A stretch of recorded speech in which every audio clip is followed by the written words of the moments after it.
Bullshit.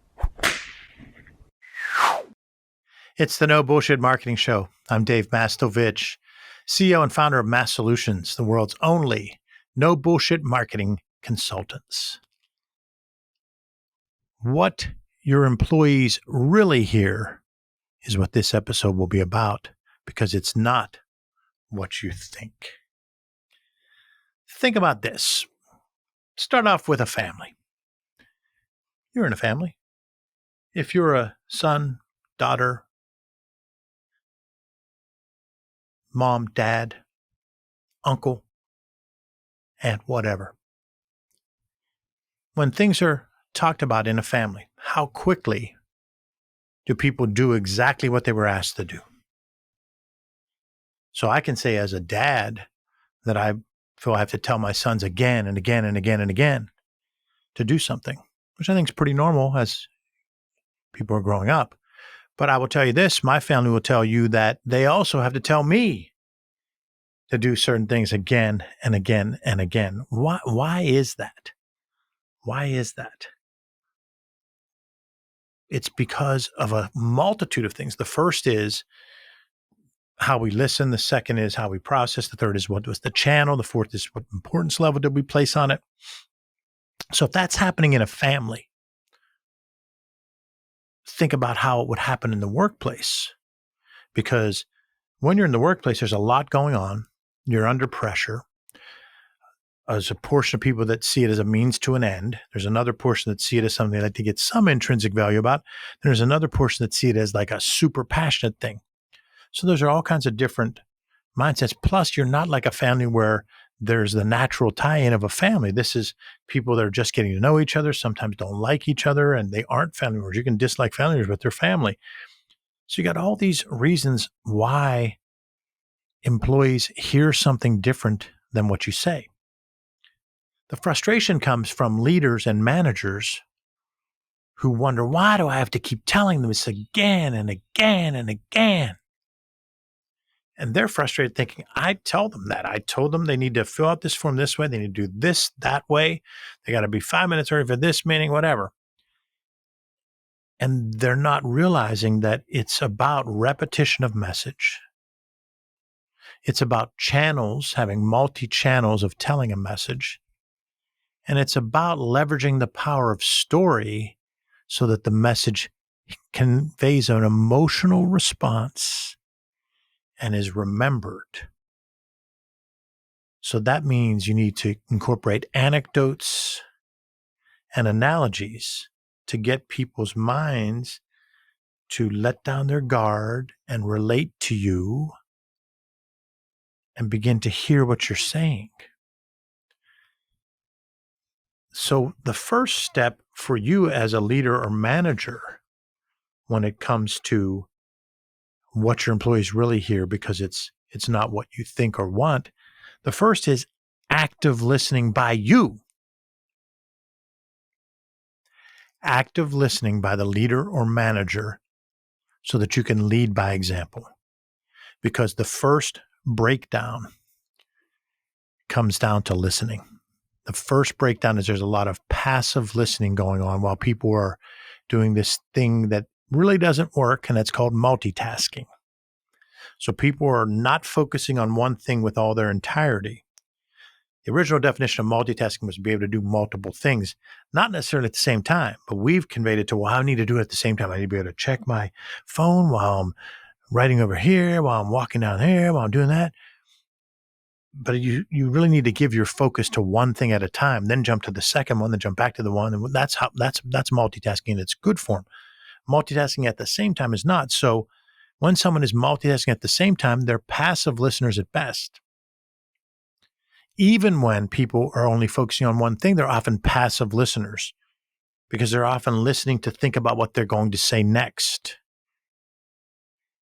What you have to do as a leader and manager is lead by example and begin to listen actively. You're making eye contact. You're reading, you're listening for the nonverbal cues and their words, the inflection, their body language. You're not preparing what you're going to say next.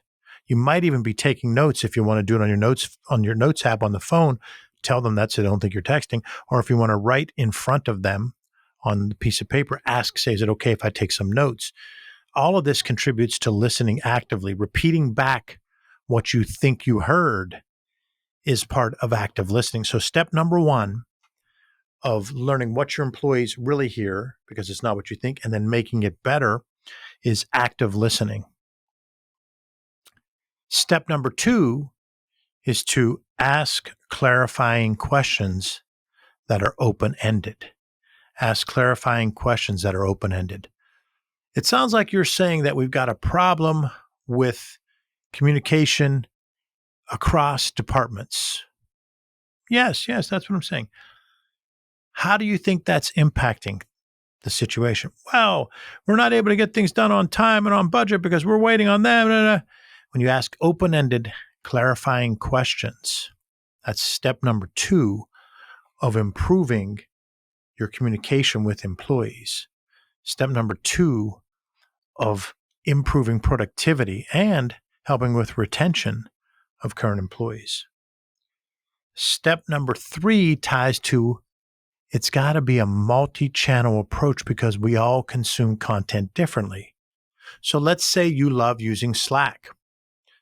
Others like using Slack and some don't like using Slack.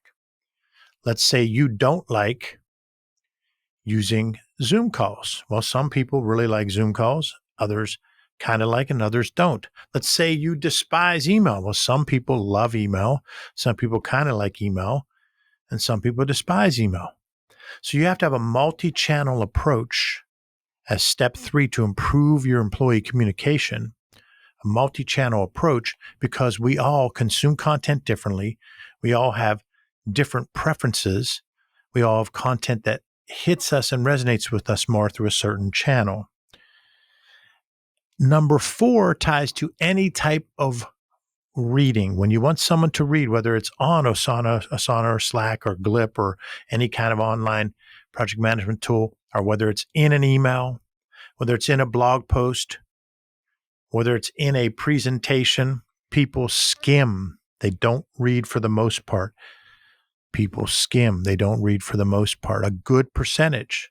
So me, I'm a reader, a voracious reader. I have to realize that not everyone is. In fact, most people aren't. So I can't write like I'm writing for myself. That's not going to work. I've got to write in a manner that's for the masses, which have multiple ways of consuming content. So I have to know that they're going to skim. So I have to use white space, a lot of white space around things, use bullets and numbers and keep it concise. So that's step four. And then step five is telling your story with anecdotes and analogies. Anecdotes and analogies. I gave kind of both when I talked about how families, you have to repeat things again and again to my sons, and my sons would tell you they have to repeat things to me. That's using kind of like an anecdote and an analogy.